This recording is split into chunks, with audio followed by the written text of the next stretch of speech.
Hello, and if you've just joined us, warm welcome to BBC News. We begin this hour with state media broadcasts in Russia suggesting President Putin has been in Mariupol overnight, the Ukrainian city which was captured by invading Russian forces last year.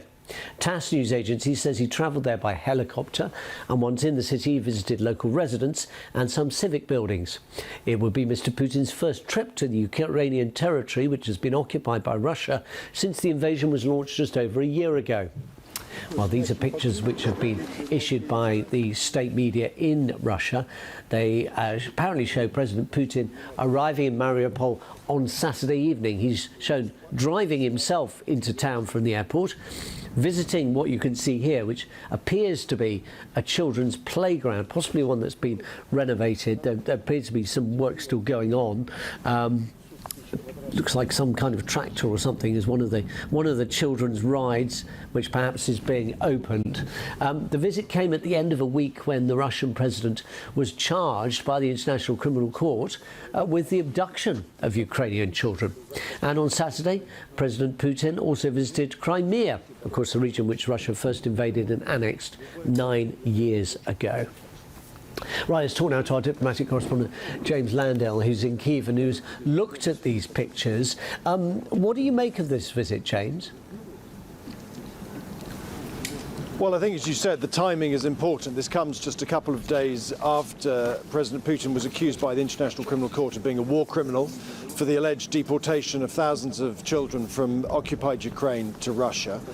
Throughout this conflict, whenever there is some kind of setback or something that has been done to Russia, Vladimir Putin tends to respond, sometimes militarily, sometimes diplomatically, sometimes with some kind of public images. And I think that's what we're seeing here. We're seeing public images that he wishes to show after the International Court made the accusation against him on Friday. So yesterday he was in Crimea. Today he was overnight in Mariupol, essentially producing pictures. All these pictures are from Russian state television, but images that show, today a town that is apparently being reconstructed after the devastation last year at the hands of Russian artillery and Russian airstrikes. He's shown talking to residents who seemingly seem to be happy with the new buildings that have been made, that are shown in the pictures, as you said, the playground there too.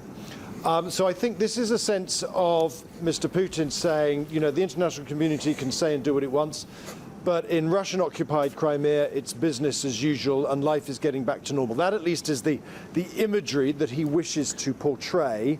So it's a bit of business as usual, a bit of defiance. But we should note these pictures are taken amidst hugely tight security. They take place, most of them, in darkness. He's been driven around and there are residents seemingly standing in a group on the side of the street in the middle of that darkness. So, as ever, these are, carefully controlled images that we're getting. Presumably, as you say, if you do it at night, that reduces the risk of a kind of unexpected encounter with a civilian who just happens to be out doing their shopping, something like that, because it does look very quiet. What about this announcement on Friday, the ICC? Presumably, again, as you say, this is partly the defiance to say, I don't care what this court we don't recognise anyway says, I'm able to move freely in Ukraine. I wonder, though, if even the existence of that warrant might complicate any prospects of any future negotiated settlement, because, and you'll correct me if I'm wrong about this, the ICC is independent of government, so presumably even if there were a deal that ended the war, the ICC warrant would remain live. Yeah, I mean, the ICC warrant remains live until such time that either Vladimir Putin is arrested and subsequently potentially faces trial, or when Vladimir Putin dies. There's no time limit to it.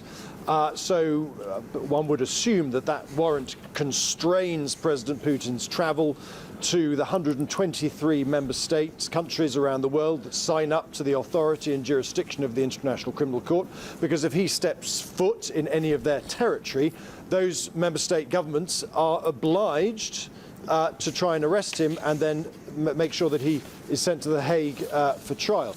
That at the moment seems unlikely until such time, potentially, who knows what's going to happen in the future. It would require quite a lot of political change, I imagine, in Moscow for that to happen. So in the meantime, I think Mr. Putin is showing that in some areas, i.e. Crimea and in Mariupol, he can still travel as freely as he wishes and he can visit and show off those parts of Mariupol that he wants to show are being reconstructed. Because this is, when I say defiance, this matters because this city for Ukraine is a symbol of its resistance from last year. And that may be one of the reasons why he's visited it. Sean. James Landale, diplomatic correspondent in Ukraine. Thank you very much.